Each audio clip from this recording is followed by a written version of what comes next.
A big thank you to our sponsors over at TaxCalc for making this video possible. If you're not familiar with the brand, then you really should be. TaxCalc makes award-winning professional accounting, tax, practice management and communications products, and they are trusted by over 9,500 firms across the country, including mine.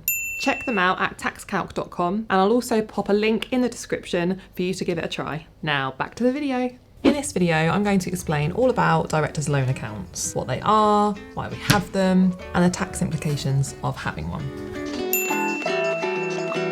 So let's start by explaining what is a director's loan account. Imagine it's like a pretend bank account that you, the director, has with the company. So if you borrow money from the company, it will make your director's loan account more overdrawn. Basically, it will increase what you owe the company. If you pay for anything personally or put personal money into the company, it will decrease what you owe the company. Or if you've not borrowed anything from the company before and just put money in, then you will be owed that money back. Because of this, the loan account will usually fluctuate up and down throughout the year, in the exact same way a bank account would as you use it. As a director, you are allowed to operate a director's loan account tax-free, provided that it doesn't go above £10,000 overdrawn at any point during the year, which is a nice little perk. Also, it must be fully repaid during the 9 months following your company's year end. If it isn't, you have to pay an additional tax bill called Section 455 tax. Personally, I think they should call it what you owe on money you took but you didn't pay back tax. Much better.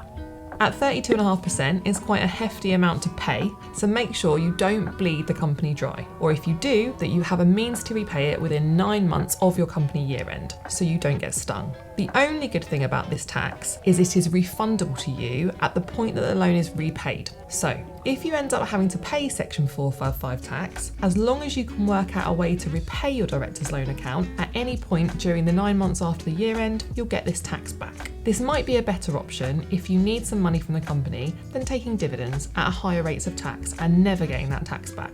Just something to bear in mind. Many people will declare what we call an after-date dividend to repay the director's loan account within 9 months to avoid this extra tax bill. There has to be available profits to pay an after-date dividend. This is really important, otherwise it's an illegal dividend. See the link in the description to my other video on tax on dividends for more information on this. The other issue, as previously mentioned, is this whole not going over £10,000 overdrawn at any point thingy. If you do, it becomes a taxable benefit in kind, the same way a company car or gym membership would. This means it is reportable on Form P11D, personal tax is due on the deemed interest, and national insurance is also due. Write that down, write that down! The way to avoid this is to pay interest at HMRC's approved rate to the company. This needs to be officially documented and actually paid to the company to avoid a taxable benefit. So we have Section 455 tax at 32.5% on any unpaid director's loans after the time limit, and a P11D benefit if the loan is over £10,000 overdrawn at any point. Still with me?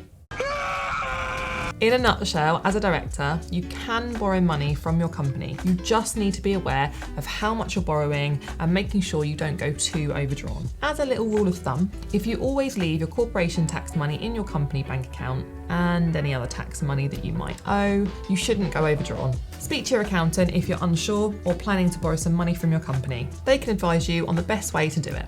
Hopefully this has been useful. As always, any questions, pop them below and I do my best to answer them. See you next time.